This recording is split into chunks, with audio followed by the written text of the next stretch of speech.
బట్టల మరకలు పూర్తిగా వదిలించే plant based detergent liquid Elim detergent liquid.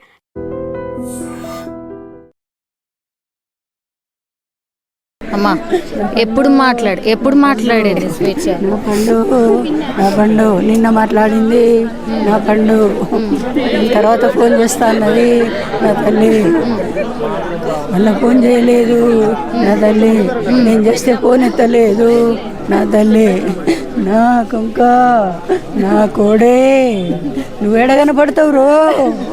ఏ చెట్ల పండు చూడాలి రో, ఏ గుట్టల పండు చూడాలి రో. నా గుండె వలిగిపోతుందిరా.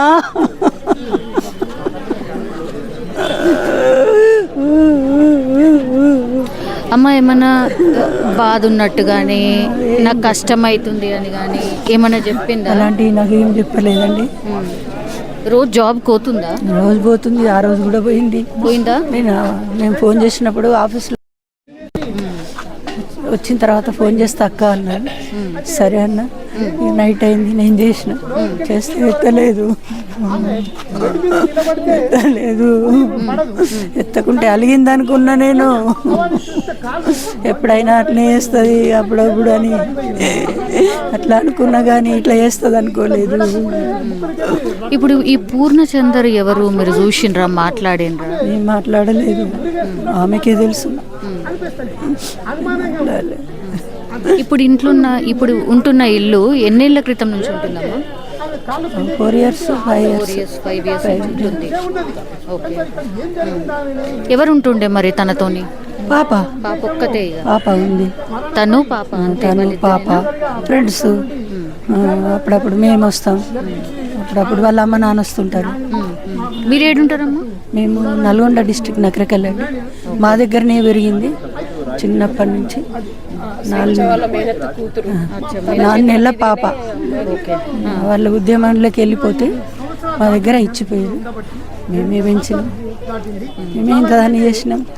మా పేరు నిలుపుకోలేదు, మా పేరు నిలపకపోయి. చాలా ధైర్యంగానే ఉంటుంది కదా? ఉంటుంది అమ్మాయి. ఆమె అట్లా చేసే మనిషి కాదు. మరి ఎట్లా జరిగిందో ఏమో తెలియదు. ఆమె అట్లా చేసుకోదు, అటుకే చేసుకోదు. స్వేచ్ఛని లాస్ట్లో మీరు ఎప్పుడు చూసారు, ఎప్పుడు మాట్లాడారు? స్వేచ్ఛ నాకు 26 నాడు మధ్యాహ్నం నాకు ఫోన్ చేసింది. నాన్న పూర్ణచంద్ర నేను విడిపోతున్నాము, నువ్వు వెంటనే వచ్చి మాట్లాడాలి నాన్న అని నాకు మధ్యాహ్నం ఫోన్ చేసింది. 26 నాడు మధ్యాహ్నం.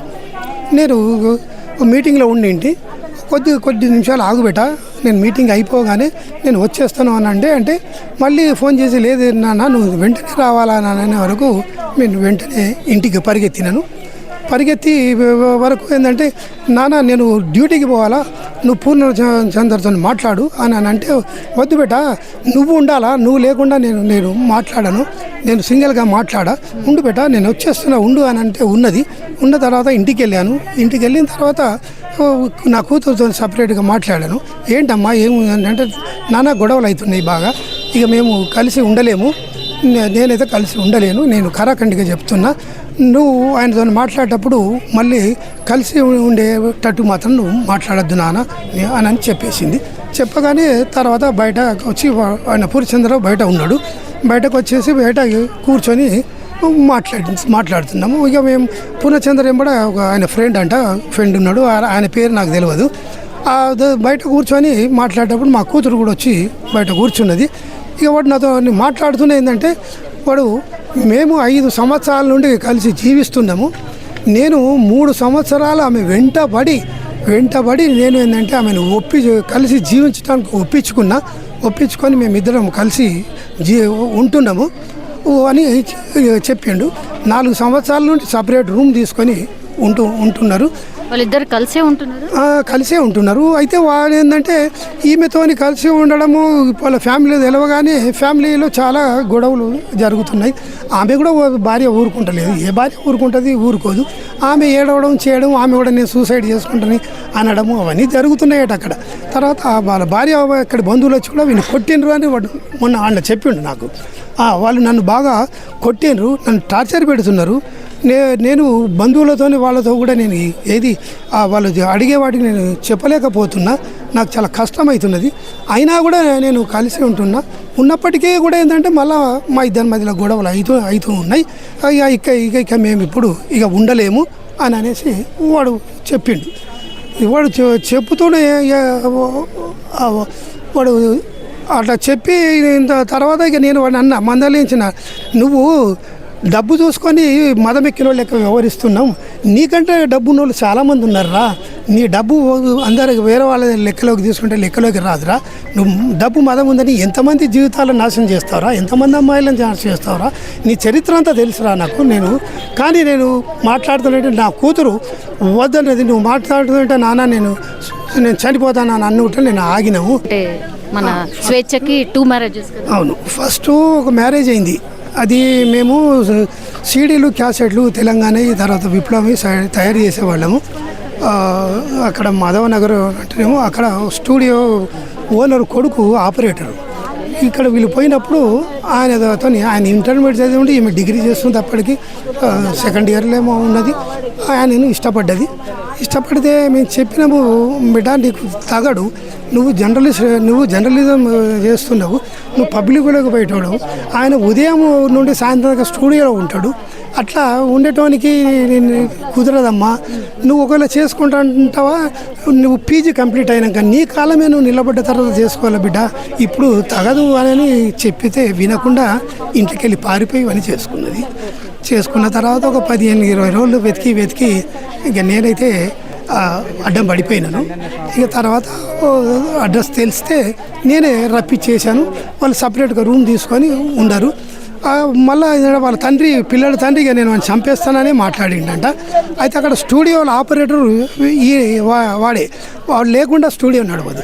స్టూడియో మూతపడితే మళ్ళీ తండ్రి వాడు నా ఇంటికి రావద్దు కానీ స్టూడియోకి వస్తే నేను వాడికి జీతం ఇస్తా అని అంటే, మరి పోవన్నా మామయ్య అని అంటే పో అని చెప్పినాం. ఎందుకంటే రిలేషన్ అవుతుంది, పెరుగుతుంది, పో అని అంటే అట్లా కొంతకాలం పోయిండు. వాడు స్టూడియోకి పోతుండే, మా కూతురు ఏమో ఇది కాలేజీకి పోతుండే. అట్లా కొన్ని రోజులు గడిచిన తర్వాత వాడే మొదలు పెట్టిండంటే, ఇక నువ్వు పంజాబ్ డ్రెస్సులు వేసుకోవద్దు, నువ్వు బయట తిరగద్దు, నువ్వు ఇంట్లోనే ఉండాలా, నేను సంపాదిస్తున్నా కదా అని చెప్పేసి వాడు ఈ విధంగా వేధింపులు మొదలుపెట్టిండు. అట్లా వేధింపులు పెట్టే వరకు ఇద్దరి మధ్య మనస్పర్ధలు వచ్చినాయి. ఆమె ఏంటంటే చాలా టార్చర్ అయింది వాడి వేధింపులకు. ఏం చేస్తాడో రాత్రి కూడా భయపడుతూ కాలం గడిపింది.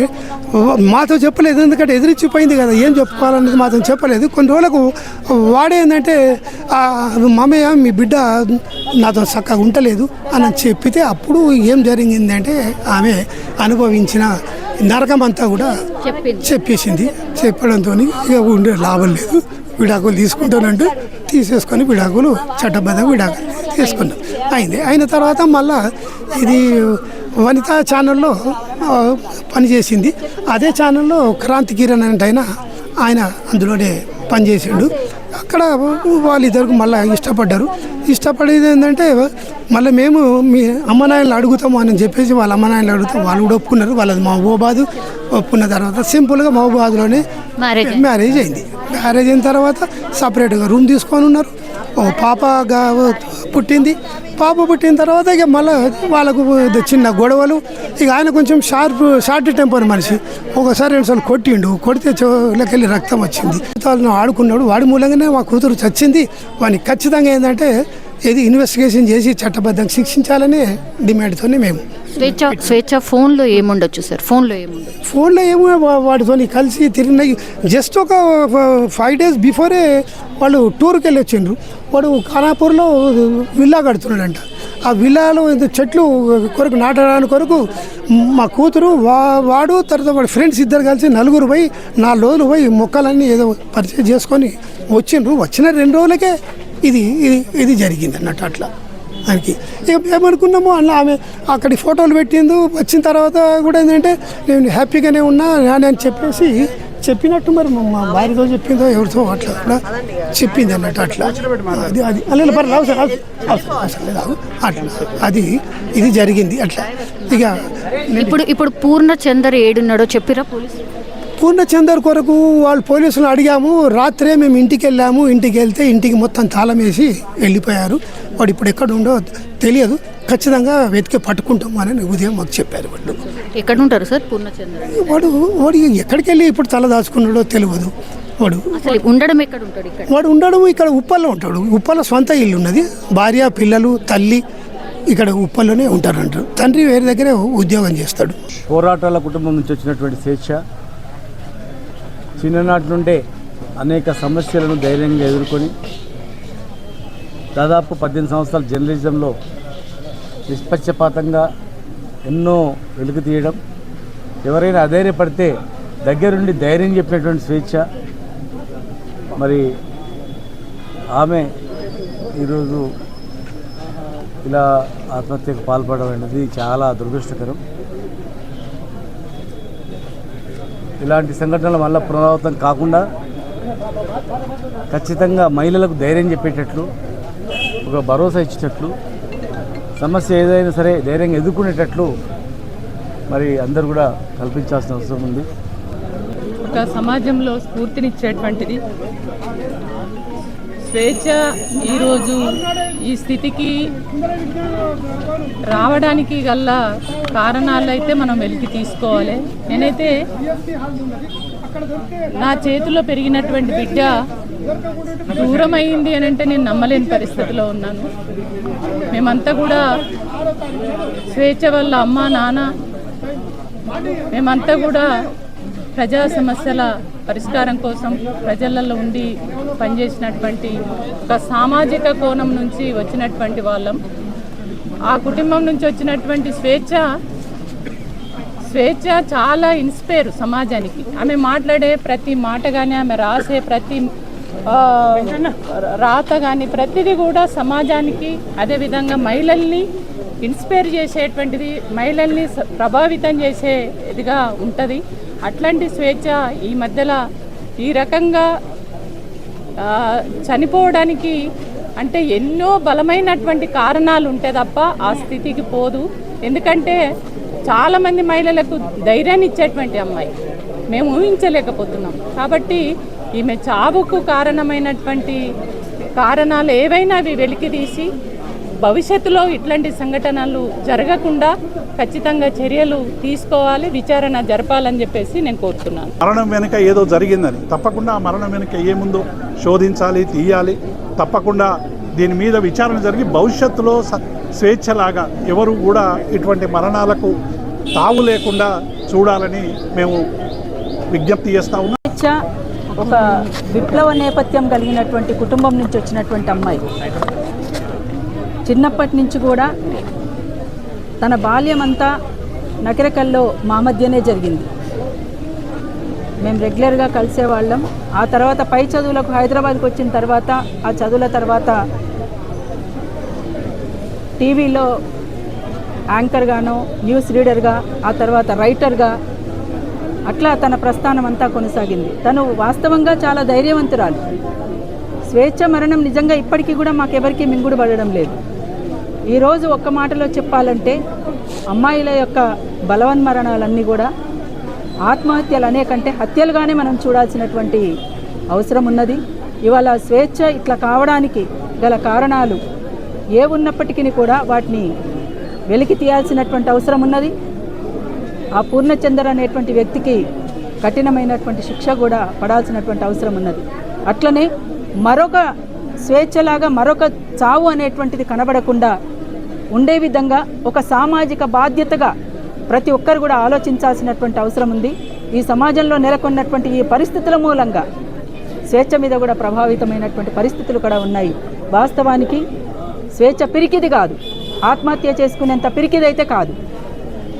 అందుకనే మాకందరికీ కూడా ఏ ఒక్కరికి ఒక్క మాట, మాకెవరికి ఒక్క మాట చెప్పుకున్నా దానికి సంబంధించినటువంటి అంశంలో ఎవరమైనా సరే చావకుండా ఆపగలిగేటువంటి అవకాశం ఉండేదేమో అనేటువంటిది మాకందరికీ అనిపిస్తున్నటువంటిది.